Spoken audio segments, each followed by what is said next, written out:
Bonjour, je m'appelle Julien Boulanger, je suis président chez Stone Promotion, promoteur immobilier dans les Hauts-de-France. Notre société est spécialisée dans la production de logements résidentiels depuis 2020, avec un fort développement qui nous permet aujourd'hui de produire entre 300 et 400 logements par an. Dans le groupe, nous faisons également l'ensemble des métiers de l'agence immobilière, transactions, location, gestion, syndic, les métiers de la construction avec une société spécialisée en travaux tout corps d'État et également une activité de formation et de consulting.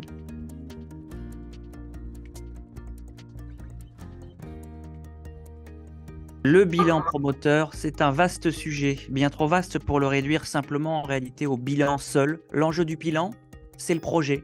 Il est à la fois tout et rien. C'est un outil d'arbitrage à toutes les étapes du projet.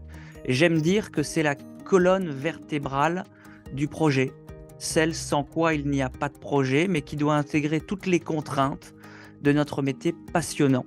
Est-il opportun de s'engager sur cette opération ? Quel risque si on la poursuit? Un bilan vit, un bilan n'est pas figé. Par exemple, en ce moment, les bilans promoteurs souffrent des augmentations notamment du coût de la construction, des impacts de la superposition des normes, du manque d'engagement de certaines communes dans la production de logements, etc. La vérité du bilan d'aujourd'hui n'est pas forcément la vérité du bilan de demain.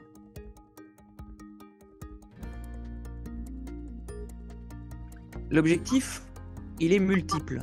Quand on parle du bilan, on parle de l'ensemble des contraintes du projet lui-même. À mon sens, c'est permettre au plus grand nombre de comprendre la composition et les fondements de la réflexion financière du promoteur. On a en France un fantasme collectif autour de la marge du promoteur, qui est en réalité bien plus faible que les taux de marge de la plupart des activités. Si on devait résumer, la marge, c'est la juste rémunération de la prise de risque qu'a pris l'opérateur. Pour autant, réduire un projet à un simple bilan promoteur, c'est-à-dire une réflexion financière, c'est extrêmement réducteur. Le promoteur doit prendre en compte une infinité de variables. La volonté politique, on l'a dit, les enjeux de développement durable, un contexte de marché, la volonté des banques, et un contexte financier général qui impacte à la fois le financement de nos projets et de nos acquéreurs. Actuellement, on a ce contexte qui est extrêmement contraint et délicat. Suivre cette formation, pour un promoteur comme pour l'ensemble des parties prenantes d'un projet, c'est comprendre pourquoi il est essentiel de travailler ensemble, main dans la main, pour permettre à l'ensemble de nos projets de voir le jour, avec une exigence de qualité et de pérennité pour nos clients et pour la ville.